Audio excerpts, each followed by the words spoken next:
Boycott 14 ফেব্রুয়ারি বিশ্ব ভালোবাসা দিবস। কেন বয়কট, কি কারণে বয়কট, বয়কট করলে লাভ কি, বয়কট করলে ক্ষতি কি, বিস্তারিত আলোচনা করার জন্য বইছি। ফেব্রুয়ারির 7 তারিখ থেকে 14 তারিখ পর্যন্ত পূর্ণদৈর্ঘ্য বাংলা সিনেমা চলবে।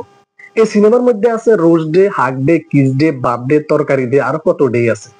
এখন চিন্তা করেন, আপনার যদি একটা গার্লফ্রেন্ড থাকে, আপনি মনে করেন তাকে চকলেট দিতে এক প্যাকেট চকলেট গিফট করবেন।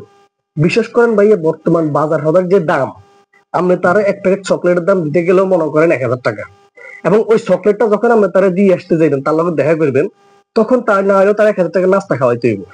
হ্যাঁ, তো আমরা চকলেট 1000 টাকা, দেয়া করলে নাস্তা খাওয়াইতে হবে 1000 টাকা, টোটাল 2000 টাকা। এভাবে 6 দিনে আমরা 12,000 টাকা ফুল না এনে যাইব। এবং এবার আসেন সেই মহেন্দ্র দিন 14 ফেব্রুয়ারিতে।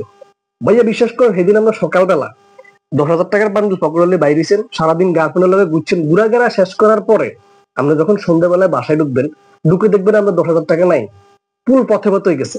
তাহলে টোটাল আপনার 6 দিনে 12,000 আর 10,000 22,000 টাকা এক সপ্তাহের মধ্যে পুল পথে পথে হয়ে গেছে। আচ্ছা, তাহলে আমরা চিন্তা করেন তো, কোনো বিবেকবান মানুষ হ্যাঁ এত কষ্ট অর্জিত টাকা কি পানিতে ফেলায়নি, জলে হালায়নি? মানে আপনি একটা চিন্তা করেন ব্যাপারটা, কত কষ্টের টেয়া। হারে এই টেয়াটা আপনি মনে করেন জলে হালাইবেন কেন?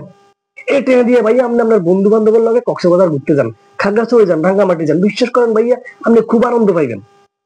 আপনি করে কি শতান ফোন মারেনি, আপনি মনে করেন 22,000 টাকা মনে করেন তুই জলে হালাই দিবেন।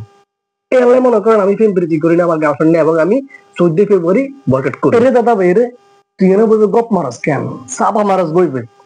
তুই বেটা এটা স্বীকার কর যে আঙ্কুর পর টক। তুই যখন আঙ্কুর পর খাতিয়াতি ন, তখন তোর কাছে মনে হইব যে আসলে আঙ্কুর পর টক, এটা খাওয়া ঠিক হইব না।